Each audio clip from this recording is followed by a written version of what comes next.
In this video, I'm going to share a couple tips how to keep your fingers and your toes warm when you're in snowy conditions, including camping in the winter and camping without a tent.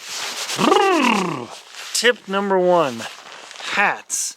You can't have enough hats. Let me raise this up. You can't have enough hats, balaclavas, hoods, and everything. Number one tip, classic Eskimo thing. If your toes are cold, put on a hat. If your toes are still cold, put on another hat. Right now I've got my wind hat on, and that's over my Kiki Gallery. What is this? The fauna hat, designed by Kelly Gaffney. You can actually, if you knit, you can actually get this design. Link on her website. But right now I've got my headband, because this hat was great right up to when the sun went down, and all of a sudden the temperature is plummeting. So I've got another hat on. I think I've got it inside out. Nope, I'm good. And got another hat on. And if it's still cold, I'm gonna put my hood on. And if it's still cold, I'm gonna have to jump in my sleeping bag. So tip number one, go crazy with the hats.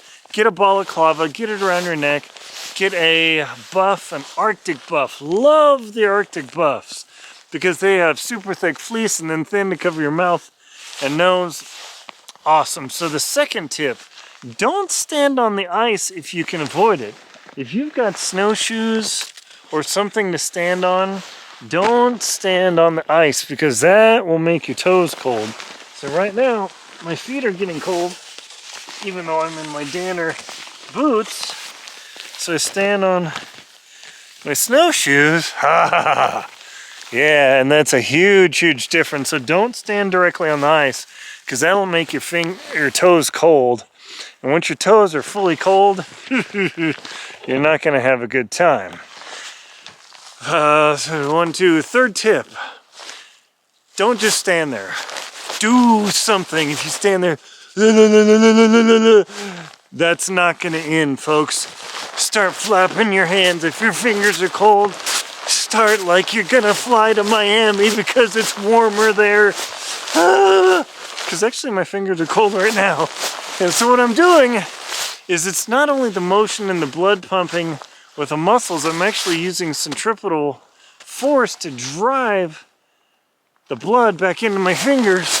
And yes, that will cool my core down, but I don't care because my fingers are getting cold. So that's the next tip. The next tip after that, load up the jackets.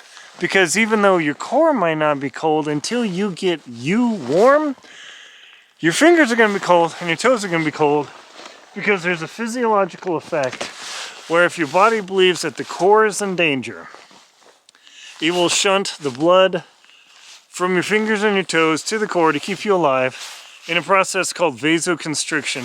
Your vascular system literally constricts to prevent blood from going to your fingers and your toes. Now, if you're in a real survival situation, that's important. But out here, I wouldn't say I'm in a survival situation at all. It's just irritating. I can actually mind meld myself into, I've learned this technique of thinking there are little ports in my body. No, I didn't die. But you have tubes and they're literally breathing fire. And you just sit there as you're going along and you start thinking, fire, fire, fire, from the inside of my core.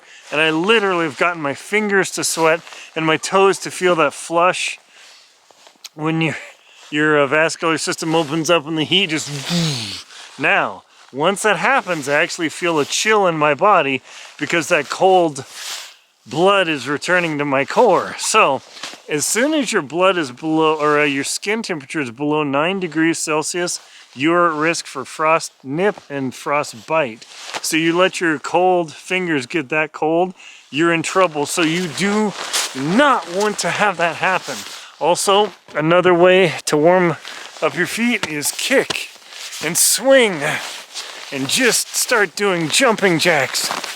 1, 2, 3, 4, 5. Now, if it all goes sideways, because it's going to get dark soon here, what am I going to do? I'm going to have to jump in my sleeping bag.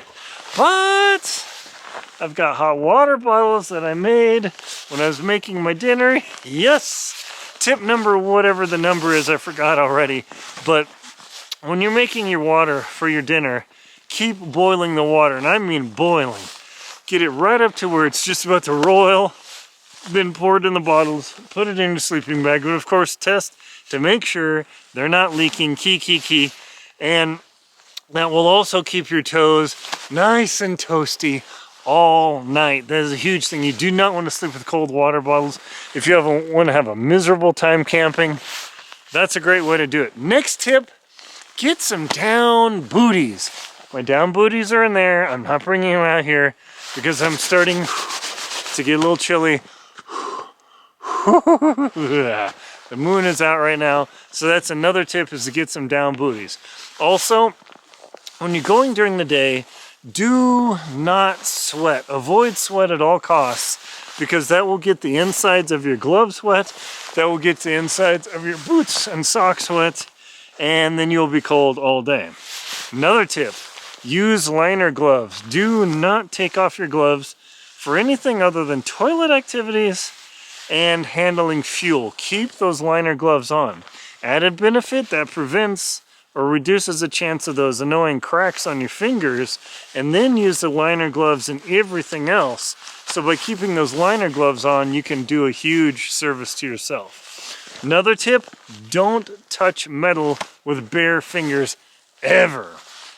That'll suck the heat out of your fingers. You get frostbite, you'll be miserable. Big thing there. Next thing too, don't touch nylon on the outside that's super cold with bare fingers or bare skin, because there's an effect called cold soaking. It's an effect that happens like at minus 20 degrees or minus 28 degrees Celsius, whatever it is in Celsius. But there's an effect called cold soaking. You do that, that will suck the heat out of your fingers. It will facilitate frost nip and frostbite, and you will have a bad time of that. The next thing to get warm, make sure to eat food before you jump in the sleeping bag, because without food, your body's going to be hungry. It's not going to have enough energy to keep your blood pumping as well, and that'll be a big problem. Next tip, stay hydrated. If you decide, oh, I'm going to choke out and I don't want to drink anything because I have to go pee, you're going to freeze. Your blood will get thick real quick, and when your blood is thick, it does not transport all the heat throughout your body, and you will get cold, so you need to drink water. The opposite problem is absolutely true. When it's cold, you pee more, and when you need to pee, your body gets cold, and that's why you wake up with chilly toes and cold body and shivering in your nice 0-degree sleeping bag, is because your body's kicking on the physiological reaction to make you want to go pee. So if you have to go pee, don't hold it. The longer you hold it, the colder your toes and fingers get, the longer it takes to recover. And the more you hold it in, then your body gets backed up and then it dumps more out.